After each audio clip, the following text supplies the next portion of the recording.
Why choose a Sleep Number smart bed? Can I make my site softer? Can I make my site firmer? Can we sleep cooler? Sleep Number does that. Cools up to 8 times faster and lets you choose your ideal comfort on either side. Your Sleep Number setting. Enjoy personalized comfort for better sleep night after night. It's the final days of our Black Friday sale. Recharge this season with a bundle of cozy, soothing comfort. Now only $17.99 for our C2 mattress and base, plus free premium delivery. Prices higher in Alaska and Hawaii. Check it out at a Sleep Number store or sleepnumber.com today.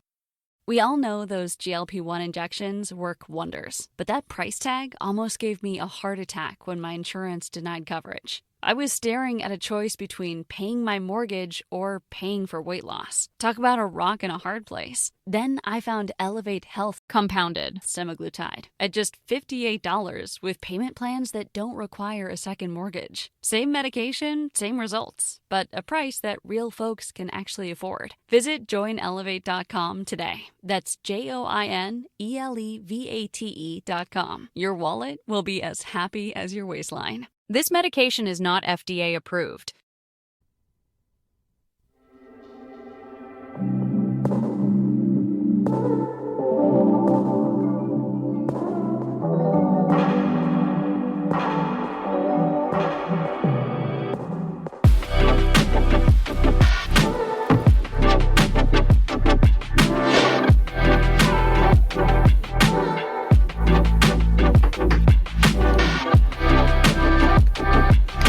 It is Sunday, September 22nd, and this is Doing the Thing.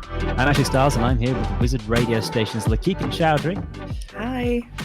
To talk about everything happening in our world this week. Lekhika, how are you today? Has your weather been as awful as it's been where I am? It has, but I'm one of those weird people that loves the rain, so I have been so happy all day. Good for you. Somebody has to. You been up to much recently? Not much. New job, new house, so lots of changes. But other than that, life's been pretty quiet. What about you? No, lazy weekend, which is just the thing I need after a long week. But we are here to talk about the things that are happening in the world, and we got a couple of things we're going to go through. The first one is a little bit, perhaps more heavy is the wrong word, but we'll see. So, over the past week, the Israel-Hamas wars reached some are describing as a new stage, with electronic devices being detonated in Lebanon. At least 12 people, including 2 children, were killed when thousands of pages being used by the terror group Hezbollah exploded. And then on Wednesday, 20 more people were killed, and again, hundreds in both instances wounded when walkie-talkies exploded. The initial outcome of this was people were unsure as to why, but the lead horse at the minute seems to be that at some point during the production process of these devices, the Israeli military basically planted explosives in the devices, either at the factory, I think Taiwan was where they were manufactured. The factory, for its part, denies involvement or knowledge, and then these were then shipped over to Lebanon and then detonated. I guess with this being the lead horse at the minute, as to what exactly happened, do you think we are reaching a new era in modern warfare? Is this something that we've not seen before? Yeah, I think I was reading into this, right, when it happened, and then obviously prior to this. And what's very interesting, you mentioned Taiwan, is no one's obviously going to accept that they had a hand in this happening, right? And they said, oh, actually, we've given a license to a company in Hungary. And there's an article I read online which tracks this whole thing all around the world. But I think at the end of the day, the thing that it brings up is the fact that this seems like it's too far, because you don't know where those people were, regardless of what the thought process was behind the detonations. They could have been, in public, on a train, in public transport, driving something. I guess what I'm saying is, yes, this is a new era, but also I don't understand the thought process behind it. I think I'm inclined to agree, in the sense that it's not new, in the sense that this is materially not much different to if you had just fired a rocket into the area. The end result is largely the same. Insofar as, and I think to a point where, the idea in the Israeli military was saying that these are Hezbollah pages. They're being used by terrorists, so ergo, we know the people we're targeting are. But I think a key issue with that is that, especially in countries like Lebanon, where there has been massive damage to the infrastructure, with the port explosion that happened in Beirut a few years back, still has lingering effects. I remember stories from the war in Afghanistan, basically, of equipment the Americans were supplying to the Afghan National Army then being sold off at open market or directly to the Taliban, in order to, for people to basically either pay for the officers for kickbacks and bribes, for the rank and file soldiers for basic necessities. The point being, you don't know where in the supply chain these things will end up. If you think, these are definitely just going to go to the people we want to target, it's an explosive device. Detonating it in any cause collateral, you don't know. They may initially go into the hands of people that you are trying to target, but then let's say they say, I could use, something this month. I'm going to sell this off to somebody. They're going to buy it off me. Mm-hmm. And then all of a sudden you have no ability to control or to track where that explosive device is. It could be absolutely anywhere. Yeah, exactly. I saw this lady talking about how, and she lives in Lebanon, and she was talking about how so many people now are wondering what's in their devices. Now, the thought process, like you said, was that, it's going to be in the hands of a terrorist organization. But there's so many people that are like, what about our pages? We use pages for other things. And that terror, that they are now feeling. We probably will never understand how they're feeling at this moment. But it's like you said, there's no knowing where that's gone. There's no knowing if, like, suppose one of these people had it and then they left it behind somewhere and someone else has picked it up and then it's gone forward and forward. It's just I don't understand how they thought that this would be the right thing to do when, like you said, there's no guarantee it is targeting the people that they wanted to target. I think it's something you can market as being surgical if you're the part of the sort of PR team effectively saying, listen, it's very clever. We found the supply chain and then we infiltrated the supply chain, so we knew where these were going. But as you say, you could drop it on a park bench, could fall out of your back pocket, and then all of a sudden it becomes an indiscriminate weapon. And, it doesn't even need to detonate for that to be a risk. There was an incident when Azerbaijan moved its troops into Nagorno-Karabakh, with the dispute with Armenia, where there was footage of their soldiers just firing into empty houses. Mm-hmm. And those houses, they said, well, they're empty. But the question is, did you know they were empty when you started shooting into the houses? Did you know that the civilians had actually gotten out of there? Because if you're doing something where there is this inherent risk of indiscriminate, attack, then you lose the control, you lose the ability to mitigate damage to civilians. And as we said in this case, at least 2 children were killed in this attack.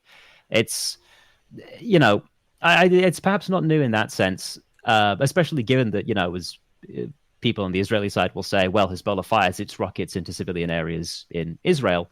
What I think is different in this instance is the weaponization of supply chains, I think, in a way that hasn't been seen before. Because whilst the outcome of the 2 actions is largely the same, that civilians get killed when you are not following what is called rules of engagement, when you are not taking precautions to ensure, civilians are being protected, when you are just wantonly, detonating an explosive in a crowded area. What's different is that this was, as I say, the weaponization of a supply chain. Whatever happened with the factory in Taiwan, it does sort of set a precedent that, well, what else could be sort of kicking around? Exactly. And it's going to start this thought process. And it has. There'll be so many people, and there are so many people there that are starting to wonder what else could have some sort of device in it, like it's in, some sort of something that could explode. And there will be people.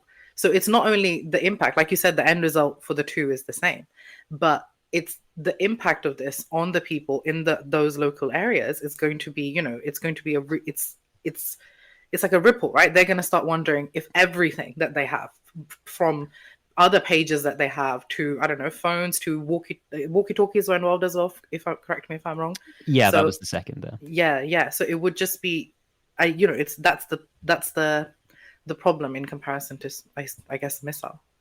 But it then also creates this wider issue of what the people who live in areas which are war zones, what do they do for their communications infrastructure? Like, let's take a completely different example. Let's take the situation in Sudan between the Sudanese military and the RSF, the Rapid Support Forces. If you are a civilian that is in that area and you go to a store to buy a pager or a walkie-talkie or a telephone, you then now have this situation where you have no guarantee that that device is safe, because let's say you're in an area that's controlled by the RSF. Maybe the Sudanese military has decided, well, we're going to stick a bunch of explosives in these devices and we're going to move them to those areas because we think on balance, it's going to be the RSF who's buying them. So on balance, it's going to be the people that we, mean to target. Mm-hmm. But if you are a civilian in those areas and you don't have access to other communications infrastructure, you then become, vulnerable as a result. And it's not just this one area. This could now affect, I think, other conflict zones now that this has been sort of, if you're coming at it from a calculus of, well, we just want to kill the people we want to kill. And if people are in the way, they ought not to be. Yeah. Then it's going to, I think, provide the impetus for a lot of other people to start looking at similar tactics. What do you think? No, I agree. And I think that's the problem, is that, like you said, there'll be so many people that maybe have considered something similar, right? When it comes to war, when it comes to conflict, they might have considered something similar, something along the same lines, but thought it was one step too far. Now that it's been done once, there'll be other people that are like, maybe we can go down the same route. Maybe we can start doing it because, like you said, on balance, it will help us take out the people that we're trying to take out. And if people get caught up in it, well, they're getting caught up in it now as well. Maybe this way we'll finish the problem faster, we'll end the situation faster. And that's very worrying because there are conflicts, like you mentioned too, there's conflicts happening all around the world. And there's so many situations in which the civilians in those areas are very, very vulnerable, and they are very limited to what they can get. Does that mean they should just stop buying things that might have some sort of explosive device in it? Yeah. And it is interesting you touch on that, the sort of idea of, well, this is an effective tool, so oughtn't we to be using it? It reminds me a little bit of the development of flamethrowers as a weapon when they were first introduced around about the First World War. It was thought, well, this is a humane thing, actually. We can kill loads of people humanely at one time. It transpired that was very much not the case, and they ended up being banned as a weapon of war as a result. Do you think we'll see a similar thing here of a sort of initial period of a number of groups thinking, oh, what a neat trick. And then you'll see, resultantly, I think, mounting civilian casualties as a result of it, and then maybe new rules put in place to sort of limit the ability to do this? Is there an ability to limit a country? I don't think so, because if we think about how these devices ended up with explosive devices within them, this is not something that they thought of, yesterday or 2 weeks ago. This is something that has been in the works, right? So if it's something that's been in the works, I don't think there's anything stopping people who want to do it. But unlike with other weapons that have been, banned, like you mentioned, the flamethrower, I feel like the cat's out of the bag, you can't get it back in sort of situation. Like, it's done and they have put so much thought process into it to do it. I think it will be so much harder to get people to not do it, especially if they can start to see the benefits of going down this sort of, this sort of route when it comes to conflict.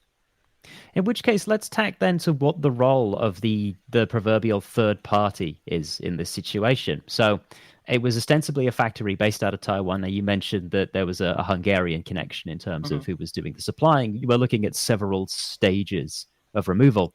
Now, as far as I'm aware, and I could be wrong on this, Taiwan doesn't really have a dog in the fight in this situation. No. In Gaza, and then by extension now Lebanon as well.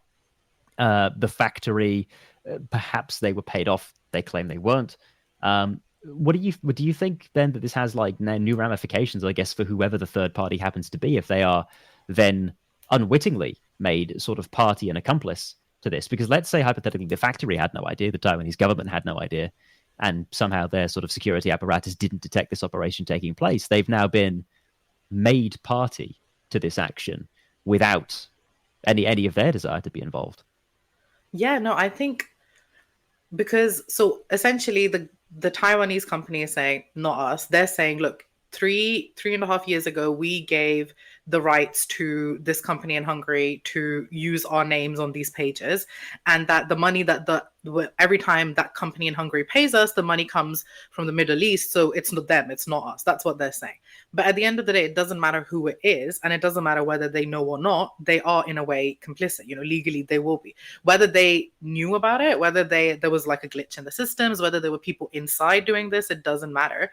But it will show that there are more people involved in the situation, whether it's, conscious or unconsciously involved in the situation. And this is the problem. If it turns out that it's a company in Hungary, then people are going to start to wonder who else is supplying things to countries at war. And what they could be doing. You know, if it's pages at the moment, what else is being sent into these war-torn countries, and what else could be done to those things?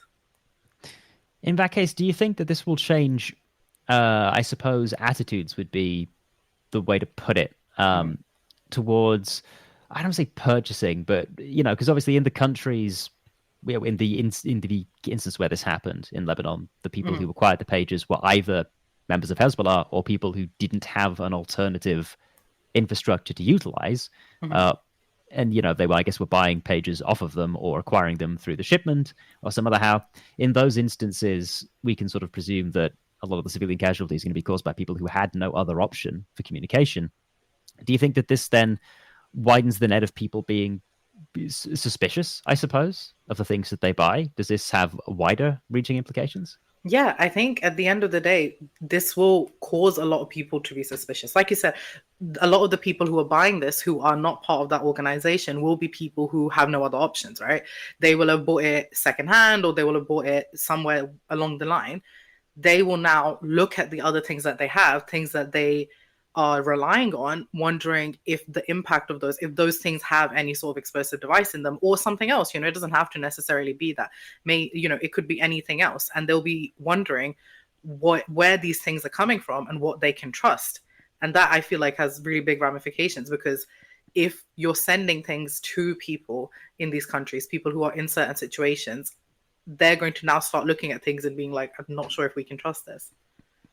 In which case, to sort of round it out with a bit of a big question here, on a sort of global scale, is this going to affect trust internationally between countries in instances where, again, perhaps, you know, let's say you're a company in Taiwan, and you thought previously, well, we can make these sorts of deals and we can, you know, do this sort of business and not be affected or implicated? Is it going to make people insular? Maybe is not the right word, but yeah, maybe more insular. Yeah, I think so. And I think this is very, very divisive in a way, because there'll be a lot of companies that will now be hesitant in making deals which could have benefited the people in these countries that would be getting these products. And there'll be a lot of companies that will be looking at the current deals that they have and wondering, in between us making this product and it getting sent to the country, if something happens, how do we absolve ourselves from it? Because we don't have any control. Now, it's going to take a lot of digging to see exactly where these pages come from and, you know, where along the chain it got put in. But I think it's damaged the trust between a lot of countries and a lot of companies and countries, which is, I mean, it's understandable that it's happened, but it's unfortunate that that's happened as well. Things are very divisive at the moment anyway. We don't really want more of that.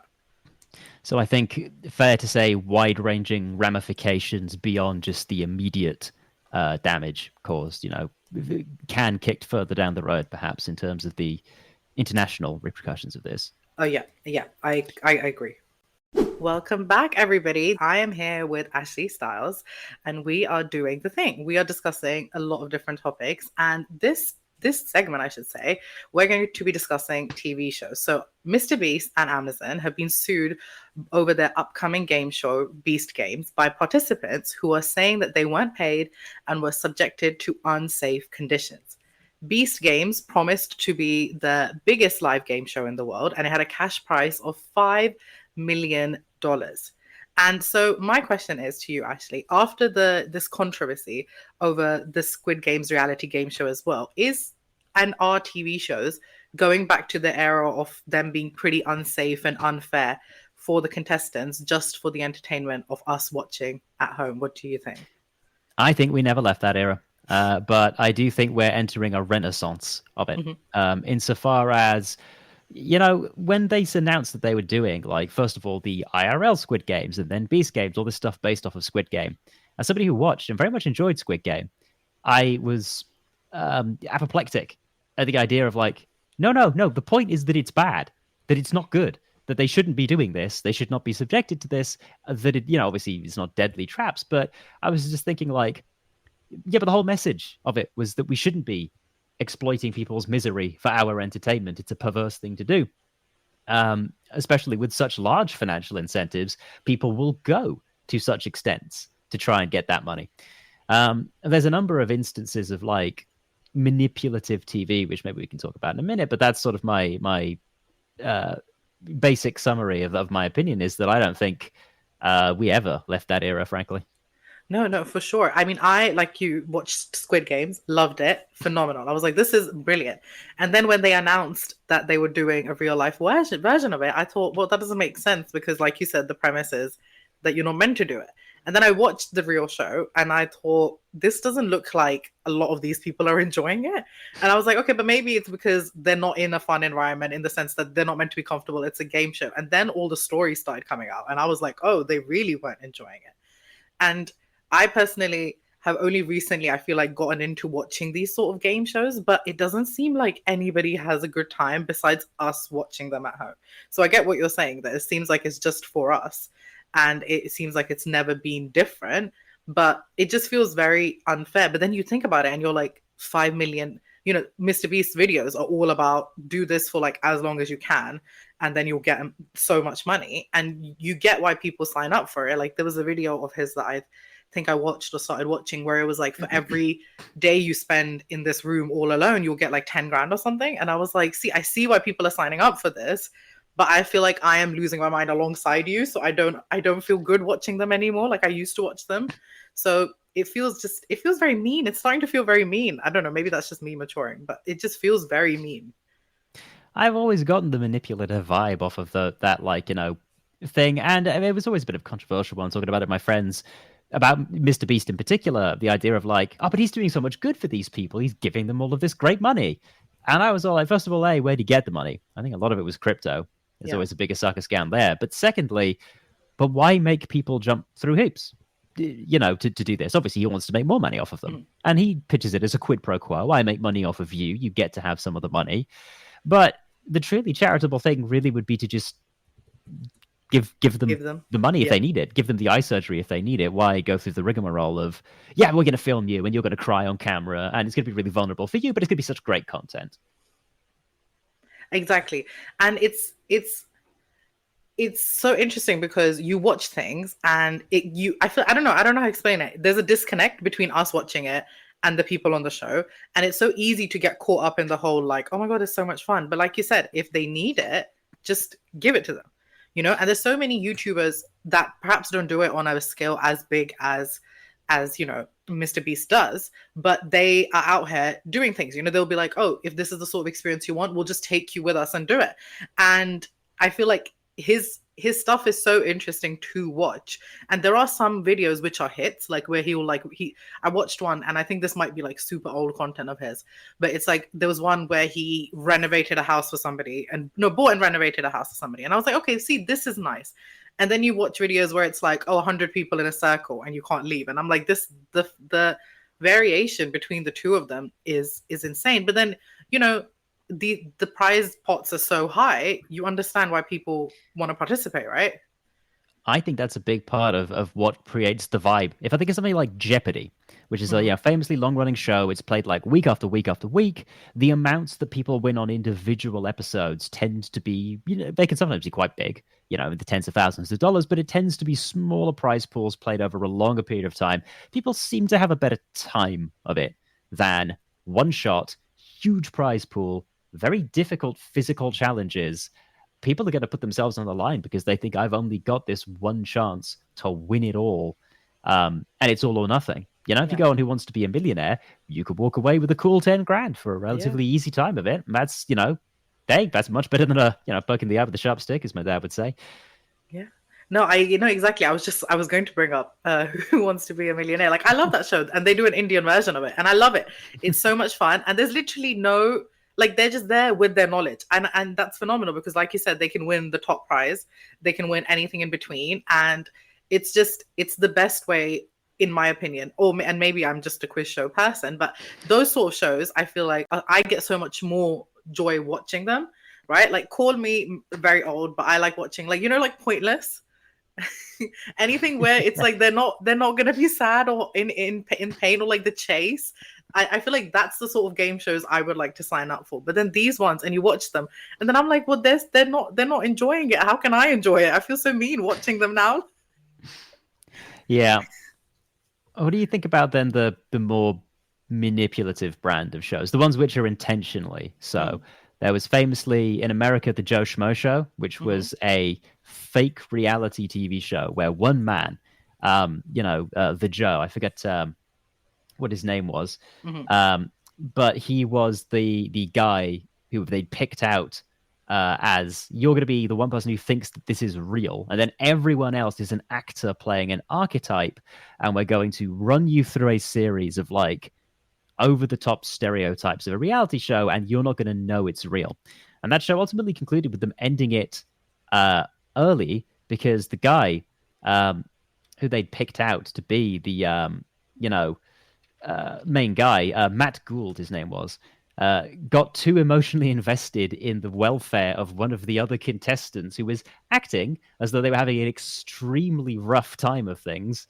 And so they decided at that point, no, we can't keep the illusion up. It's too cruel. It's too mean to this poor guy. And so the show ends several episodes before it was slated to, because it got too real.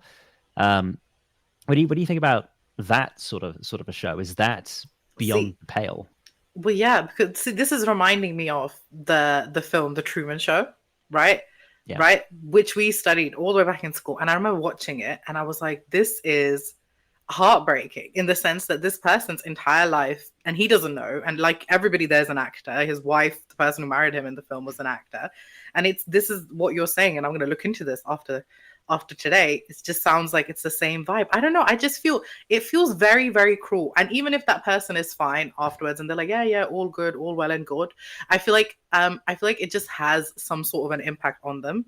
And so I see, if I'm being objective, I see why people would find that sort of thing interesting, but it just seems so inherently mean that I just wouldn't be able to watch it. Yeah, there was a British one, Space Cadets, which was a similar trend. We took this panel of people, average Joes, and we're going to train you to be astronauts. We're going to send you to space. The joke is, aren't you so foolish for thinking you're going to have this great time? And at some point the penny drops that they're not actually going to space, and this has all just been a ridiculous thing. I guess that's the more emotional side of things.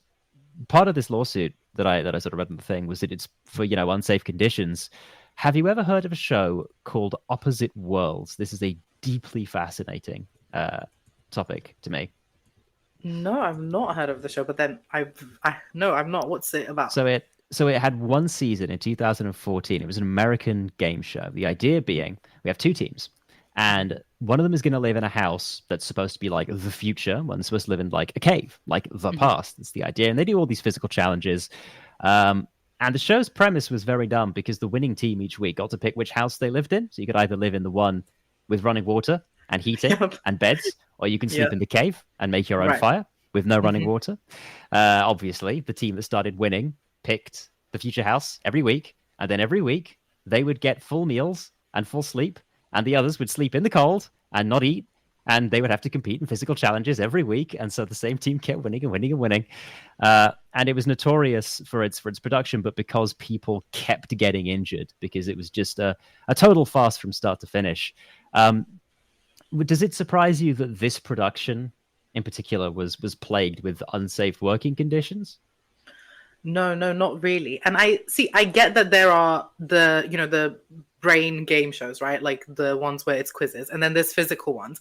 And okay, sure, that's fine. Those are very interesting to watch.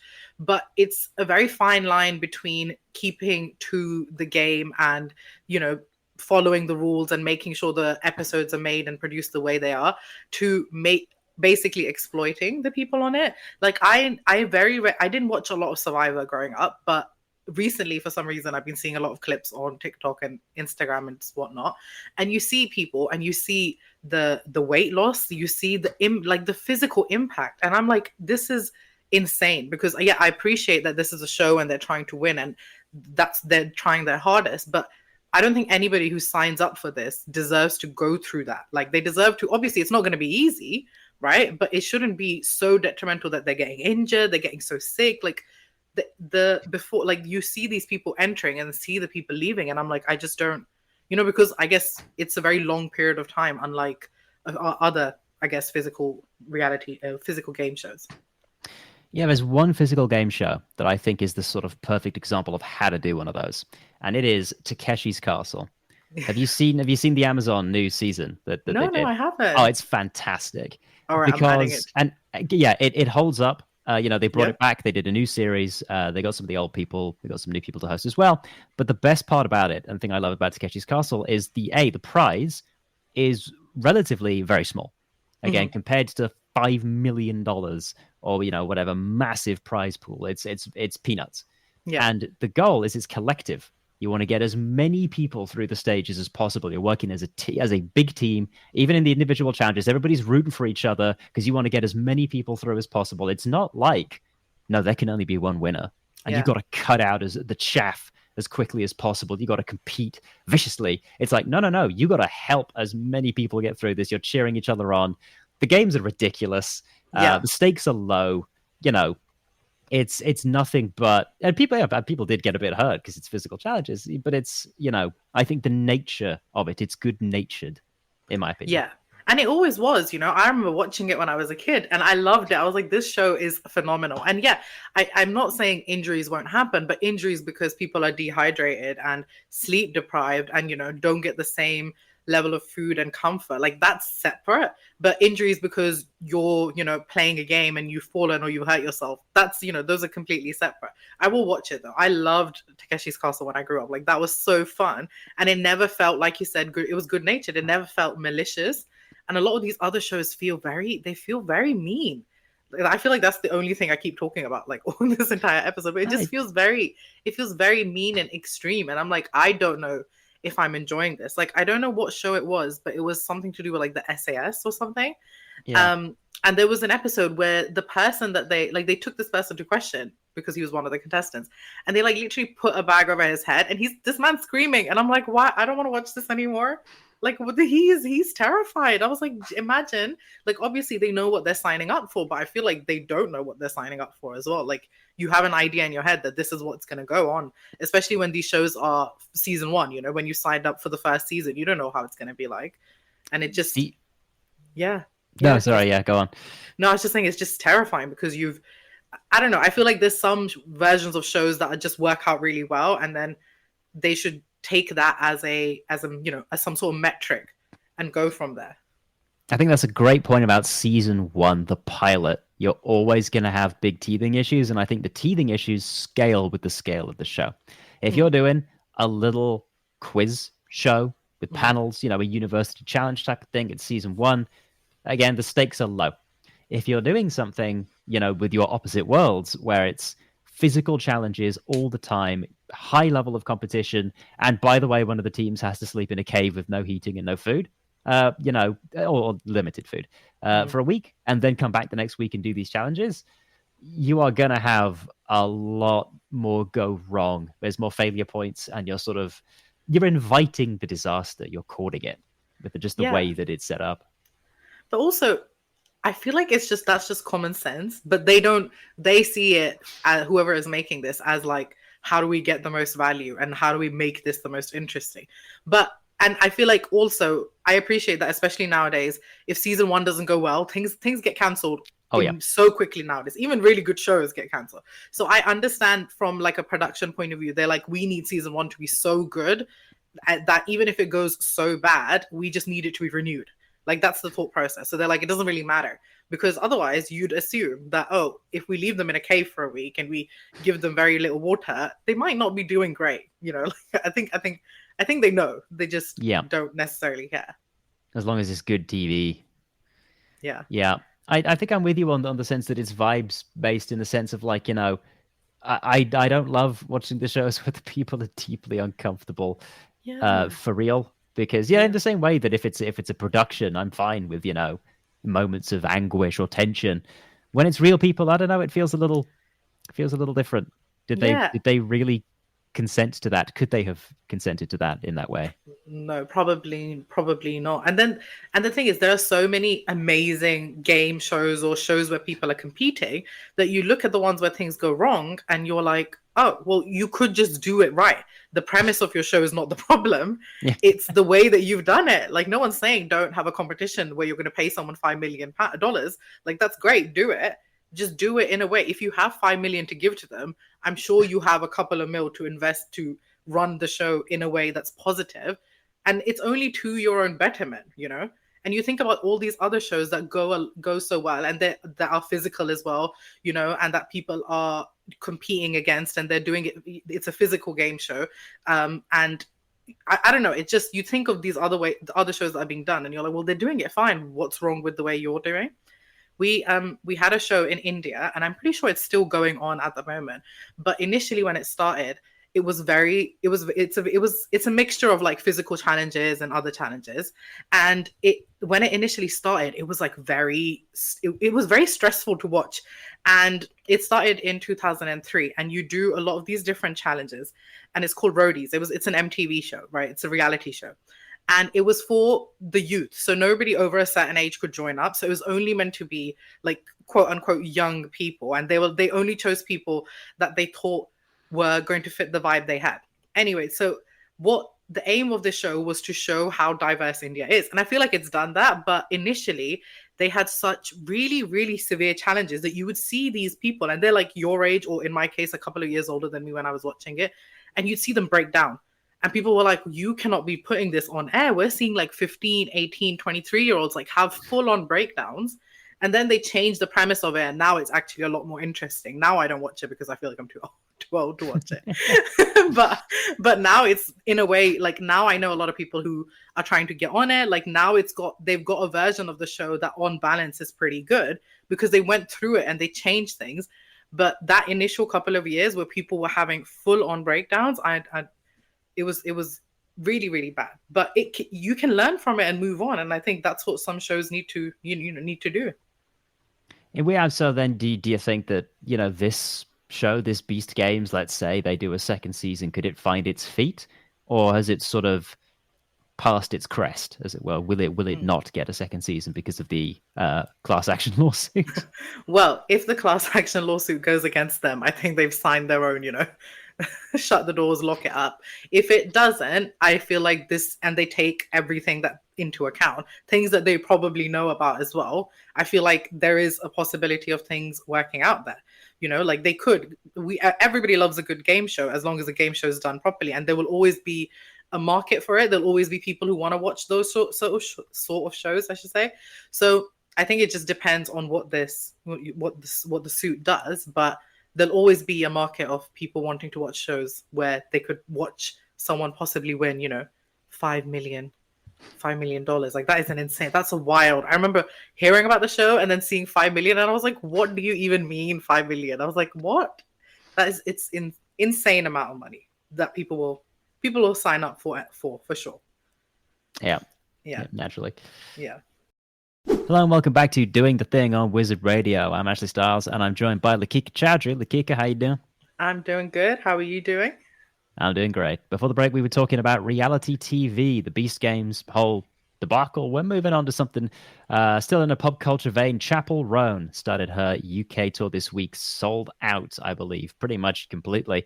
Interestingly, though, she's not been playing big arenas. She could be, but she's playing smaller venues. And I think a part of the reason is what she's been talking about with the way that fame, and in particular fans, have been affecting her mental health.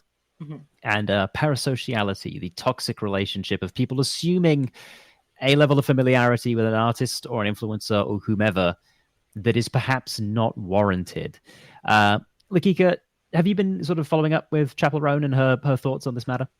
Yeah, so I remember she shared a video. I think I watched it last week or the week before, where she was talking about, she was saying that fans were being very invasive. That's the word that she used. You know, they were like following her, stalking her, demanding photos and hugs, even if she said no.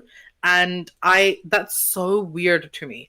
Like, I appreciate for being a fan of someone. I love Chappell Roan, right? Like, and I have other people, other singers, other artists, bands, actors that I'm a fan of. If I go up to a person and say, hi, can I have a picture? And they say no, then they've said no. I don't understand why people get so like, I don't know. I don't know if obsessed is the right word, but they, like you said, feel like they have a connection. And I know that it's all because we are all online all the time and we know so much about people now than we did like if we were fans of people 20 years ago. But it just feels like this relationship that a lot of people have with actors and artists is going too far in one way. Because if these people who are performing for us, something they don't have to do, they have a talent, they want to share it with us. If they're saying that, look, I don't feel comfortable, I feel like that should be a wake-up call for a lot of people. It should be. Oftentimes it isn't. I think it's not a purely modern phenomena. If you want to talk about crazy crowds, you can talk about Listomania, when Franz Liszt would have people throw things at him on stage in adulation. But that was, sort of a weird thing at the time. But I think I agree that the modern ability to consume a person's content so totally, in such a small package produces that effect in a more pronounced way. Let's say you're a big Elvis person back in the 50s, you got to go out, you got to buy the records, have the record player, you got to be listening to the radio when they're playing the songs. Now, if you're a big Chappell Roan person, you have 800 tabs on YouTube with every music video playing all at once. Just a massive bombardment in a way that is not healthy. I think not healthy consumption. Not at all. And I feel like what that does, because it's a transactional relationship, right? They produce music, they put in money, they produce music, they perform, and then we pay for that. And we are the reason as consumers that they become popular because we enjoy their music, we love their music, we like what they do. And I feel like what people feel is that, but they owe it to us. They should want to take pictures with us. They should want to talk to us because we are the reason that they are popular, which fine, valid. We are buying the product that they are selling. But that doesn't mean that they, like, I don't know, does everybody go up to the car that they own and the company they own and they knock on the door and to the CEO and they're like, talk to me every day because I own a Merc and you are the CEO of Mercedes. Like, that's just not how it works for everything else. Why are we demanding so much of their time, and saying to them that they should be doing everything they want for their fans? And it's not that they're not grateful. I'm sure every single person who produces music is grateful in their own way. It's just, we need to understand that they're two people. One is the person performing, and then one is just an ordinary person who has a life. It's just, we know so much more about it than people know about ours, sort of. I think on that's a very interesting vein of it being two people, because so often it is. But I think the demand amongst a lot of fans is for authenticity. It's no, I want to see the real you. And Chappell Roan is such an interesting example because she so specifically has said this is she describes it like a drag persona. This is a stage presence. It's this name. It's this act that I do, that I love doing, and I'm good at it. But don't get it twisted. This represents some things that I represent. But it's not the same thing. Yeah, I as a person am, when I get off the stage, I have my own interior life that is not what you are seeing when I am performing. Yeah, and I mean, it makes sense. For example, a lot of people are not very close with the people that they work with because those are work friends that they're not friends with outside of work.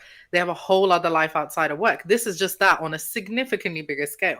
If a lot of people don't feel comfortable, on a work level saying, being super close with people outside of it, this is just her saying that's work. And then outside of work, I don't necessarily want to talk about work. And I don't see the problem with that. There's like, it's just, if it's getting to the point where she's saying that she's feeling that they're very predatory, like that's very worrying. And that is almost tantamount to like harassment in a way. And nobody deserves that in any which way, regardless of how quickly she became famous, regardless of if a person has streamed her music for 3 weeks straight. Like, it doesn't matter. She is allowed to have a life outside of this that you don't get an insight to. Yeah, I think, that's something that's been boiling, over the past, decades, I guess. One of the most, I think, vindicated movements in pop culture. I don't recall who it was in the YouTube video, the viral Leave Britney Alone video.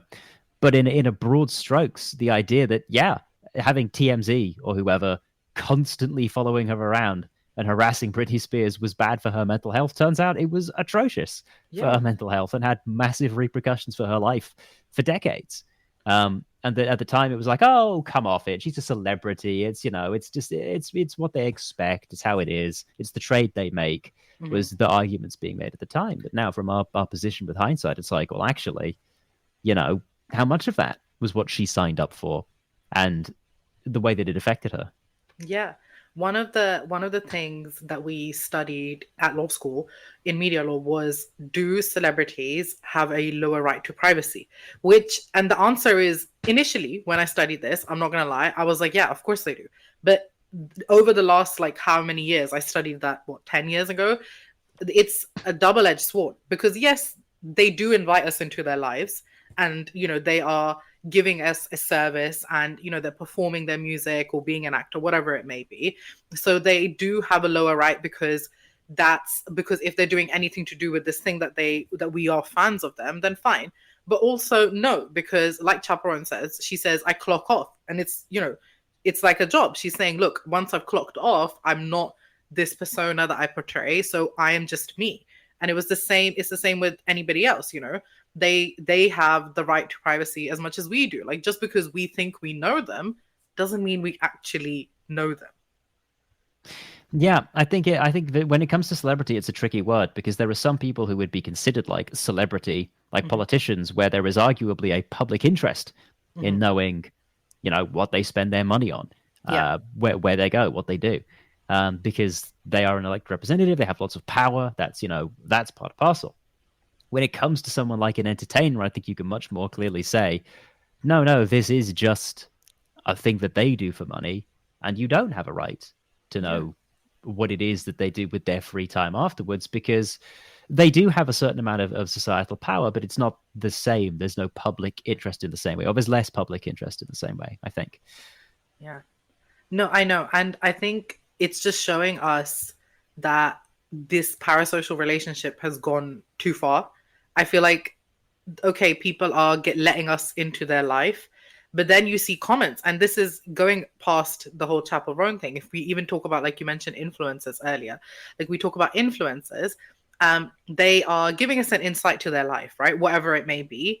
And the minute they stop, or the minute they change their content, or the minute they're like, yo, maybe we don't want to do this anymore, the amount of people in their comments that are angry. And I'm like, but I appreciate that this was something that you subscribe to, but it is someone's life. It's not a TV show. It's not, it's not a book. Like, it's someone's life. And it's so wild that people get so angry. Like, I remember there was a comedian, I don't remember his name, but essentially what happened is he used to talk a lot about his wife in his act, and then he never told his audience that he was divorced. It was something along the lines. It might have been John Mulaney. Yeah, I think so. I think that's the name. And people were very angry. And I was like, but you don't have a right. His act is his act. He can talk about his wife, who is now his ex-wife, as much as he wants, because you're not signing up for an insight, a PhD, a thesis into John Mulaney's life.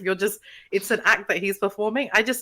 I don't understand how people can not realize that there's a human at the other end, just because millions of people follow them, I think it's the classic thing of hero worship. People like stories at the end of the day, and stories need heroes, so they build up an image in their mind, which is not a real thing. It's a fiction. It's a cardboard cutout of a person that they then hold up, and then it becomes not a real person, because it's this outline that you then fill with whatever you want to fill with it, because you don't know them. Not really. Yeah. Maybe you meet them once, or you talk to them once, you have this one interaction, then you think, well, I have the gist of it because I met them at that one convention. So I know absolutely what they're like, because I have this idea in my head, and that's how that attachment forms and then turns toxic. Yeah. And I remember when Doja Cat did interviews last year, and she was like, I can do whatever I want. I'm my own person. And then she lost like a bunch of followers because people were like, this is not what we want. And then she was like, yeah, but you meet me and you don't think I'm real because I don't present the idea that you have in your head. And it's understandable, because whether that's how people are when they perform, or whether it's just a persona, no one can be expected to be one version of themselves all the time. Like, and even with us, and we're not celebrities or famous people, everybody has different versions of themselves, and until you meet all the versions or as many versions of a person as you can, you're not going to know a person intimately. And it's never going to happen with, it really happens in real life, let alone with celebrities and artists. It takes a really long time to get to know someone. But then you see people online, like you said, they meet someone once and they're like, yep, I know everything about them. And I'm like, but I feel like you know less about them now than you ever did before. Yeah, it just, it's gone too far, these parasocial relationships. But it's good, in my opinion, it's good that there's all these artists that are starting to speak up about it. I think that's the key thing. Hopefully people start to hear them out, because otherwise they'll start to lose access and people will just stop making music, stop making movies. And then they'll realize what an impact it's had. If they didn't learn from Britney, maybe they'll learn from Chappell, Roan. Let's hope. Yeah. And that, everybody, is all we have time for today on Doing the Thing. Thank you, Ashleigh. Where can our listeners find you? Well, you can find me up next. I'm doing Ashley Stiles live at AshStiles97 on Twitter if you're interested, but I don't really post very often. But yeah, I'm on next. Amazing. And listeners, you guys can find me Sundays at 12. So just if you go back in time a couple of hours, and I'm on Twitter as well at Lekhika. Warning, if you follow me, I tweet a lot of poetry stuff. So if you don't want that, don't follow me. And remember to catch new episodes of Doing the Thing live on ZARD Radio Station every Sunday from 8 p.m. UK time, and on all podcast platforms from Monday morning. Have a nice week, and we'll see you guys next week.